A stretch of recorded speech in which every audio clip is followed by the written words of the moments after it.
Well, the government is still shut down, and folks, I don't know. It's kind of like the old Amazing Rhythm Aces song, the end is not in sight. We don't know when this is going to finally come to an end. Both sides are continuing to throw the blame at each other, but I tend to point the blame at the side who is in control. I tend to point the finger at the side who has a Republican president, a Republican House, Republican Senate, and a Republican Supreme Court stacked 6-3 in their favor. They can sit here and make every excuse in the world that they want to make, but until they swear in Adelita Grijalva, she becomes a 218th vote, they release the Epstein files, and then they accept what's in the Epstein files, and if there's bad enough stuff in the Epstein files, they hold everyone accountable that's in there. Until they do that, I'm not going to give these people any credit. I'm just not. And so we're going to be talking about that. And also, one thing that Mike Johnson is very upset about is the No Kings protest, which they are already calling a Hate America rally. Of course, that's the way they're going to spin this one. They could never imagine that somebody might be tired of their bullshit. They could never imagine that someone might actually want to protest against the authoritarian bullshit that they're now putting on every one of us. And so let's take a look here at Mike Johnson. He says he's had it with these people. Well, trust me, buddy, the feeling is mutual. Because of this nonsense. And we're so angry about it. I mean, I'm a very patient guy. But I have had it with these people. They're playing games with real people's lives. The theory we have right now, they have a Hate America rally that's scheduled for October 18th on the National Mall. It's all the pro-Hamas wing and the Antifa people. They're all coming out. Some of the House Democrats are selling T-shirts for the event, and it's being told to us that they won't be able to reopen the government until after that rally because they can't face their rabid base. I mean, this is serious business, hurting real people. And I'm beyond words. I can't believe they're actually doing this. Yeah, Mr. Speaker. He actually went there. He actually took it to the reason why the government is shut down is because of this protest, and the left is wanting to sell shirts and they don't want to face their rabid base. He actually said that out loud.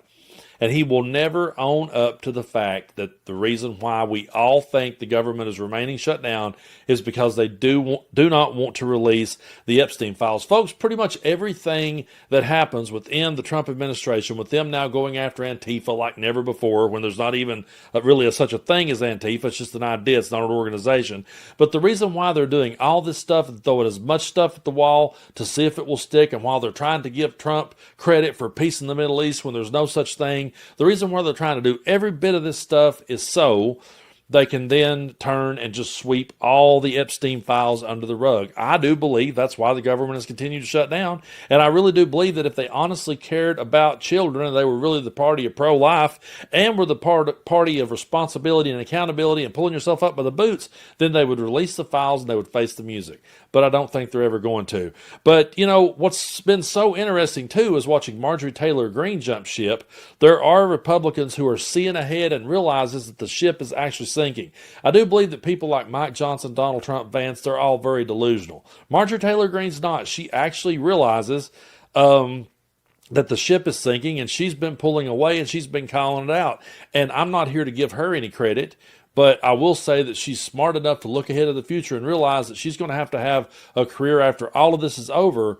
And so at least she's actually been saying things here lately that I catch myself agreeing with. And folks, that's kind of scary.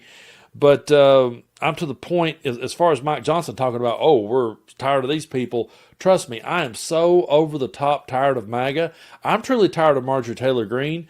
But if she can put a crack in the MAGA foundation and end up destroying that whole thing, then I'll sit back and let her burn it down. I'm going to play a clip here of Hakeem Jeffries because he's just as shocked as any of the rest of us that Marjorie Taylor Greene is having a moment of wokeness. The heartland of America and black and brown communities throughout America. It is an interesting moment with Marjorie Taylor Greene breaking with the party on a couple of issues. One of them is the Epstein files, and the other one, again, are these health care subsidies and costs. Have you met with her?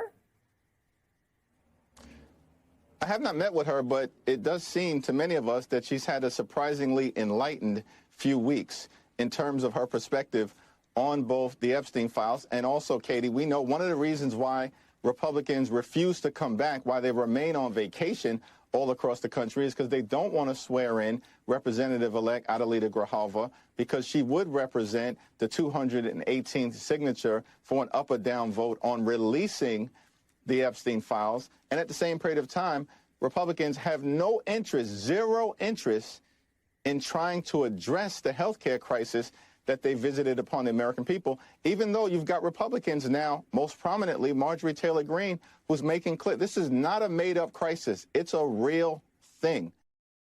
Folks, I will always point this out. The Republicans have never had a health care plan. They have never had an alternative to Obamacare.